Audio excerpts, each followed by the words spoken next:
चल रहे तो फिजिक्स, खेल रहे तो फिजिक्स, फेंक रहे तो फिजिक्स, कुछ नहीं कर रहे तो भी फिजिक्स। लेकिन भाई व्हाट इज फिजिक्स? वेल ही 1977 में वॉक करना शुरू किया। कहाँ से? साउथ अमेरिका से। 5,000 celebrities later. And still walking, Many months later, still walking, 2,000 years later. Still walking. अरे भाई कितना चलेगा? हाश फाइनली रुक गया। कहाँ है हम? North America. What? 30,600 kilometre, the longest walk, यानी कि इक्वल्स टू लेंथ जिसको कवर करने के लिए लगे 2425 दिन, which is nothing but times. Planes तो पॉइंट ए से पॉइंट सी तक डायरेक्टली ट्रैवल करता है, तो क्या ये भी डिस्टेंस है? ना, ये शॉर्टकट है। I mean displacement. पर क्या तुमने नोटिस किया, इंसान को ए टू बी और बी टू सी जाने में ज़्यादा टाइम लगा, बट प्लेन अपने इतने वजन यानी मास के साथ नहीं।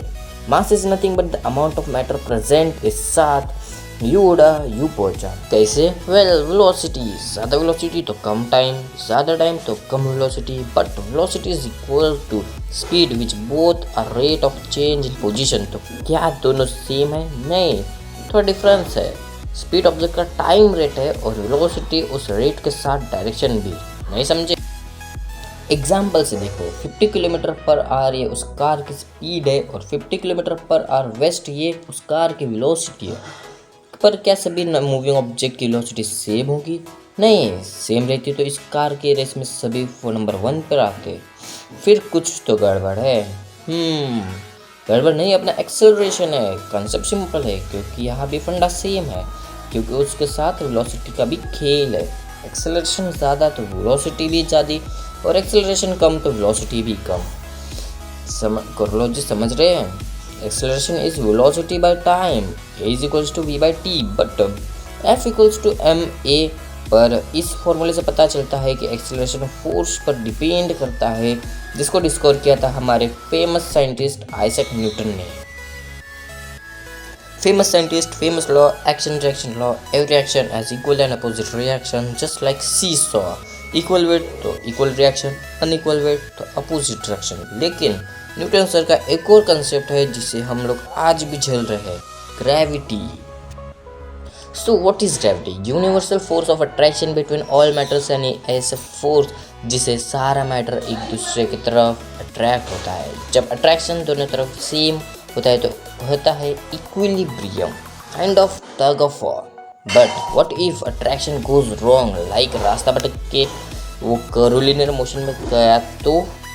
ओह, नो नीड टू वरी, ये बस नए टाइप का फोर्स है, सेंट्रीपिटल फोर्स। ऐसा फोर्स जिसे सन अर्थ के अराउंड इलिप्टिकल ऑर्बिट में रोटेट करता है, और यही तो है केपलर का फर्स्ट लॉ ऑफ ऑर्बिट, जो कहता है कि सारे प्लैनेट सन के अराउंड इलिप्टिकल ऑर्बिट में रोटेट करते हैं। बट जब फोर्स ऑर्बिट को एक ही एक्सिस में रोटेट करता है तो then its turn at time, I mean torque. Again torque यानी rotation, and rotation is equal to rotational energy, because every object has potential energy, जो कि किसी भी एक्शन की वजह से काइनेटिक एनर्जी में कन्वर्ट हो जाती है। और क्यों कन्वर्ट होती है? Don't you know? Energy can neither be created nor be destroyed. Law of conservation of energy, also known as first law of thermodynamics, यानी जितनी एनर्जी है उसी में ही काम चलाना पड़ेगा।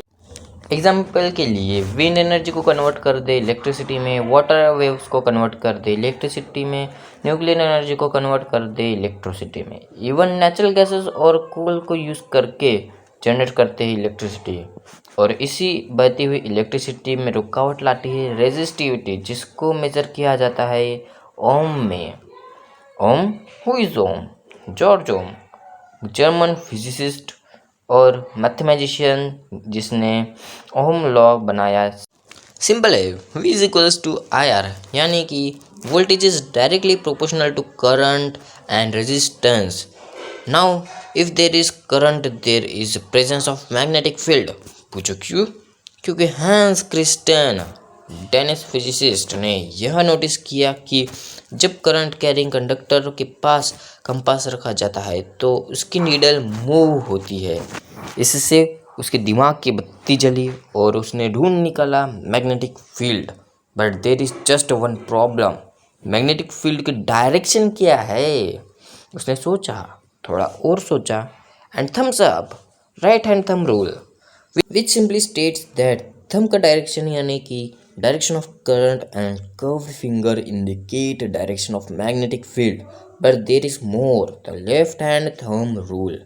And according to this rule, thumb indicate करता है मोशन को यानी कि थ्रस्ट को, जो कि ऐसा फोर्स है जो ऑब्जेक्ट के परपेंडिकुलर डायरेक्शन में एक्ट करता है। एंड फोर फिंगर इंडिकेट करता है magnetic field. Finally middle finger show करता है डायरेक्शन ऑफ करंट को, which is also known as Fleming's left hand rule. Okay, back to the charge particles, जहाँ पे ना थोड़ा लव और हेट टाइप का सिचुएशन चल रही है।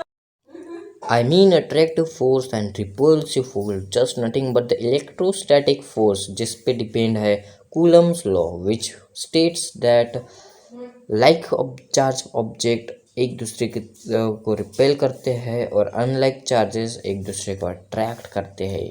ये था कूलम का फर्स्ट लॉ, बट वो इतने में सेटिस्फाई नहीं था।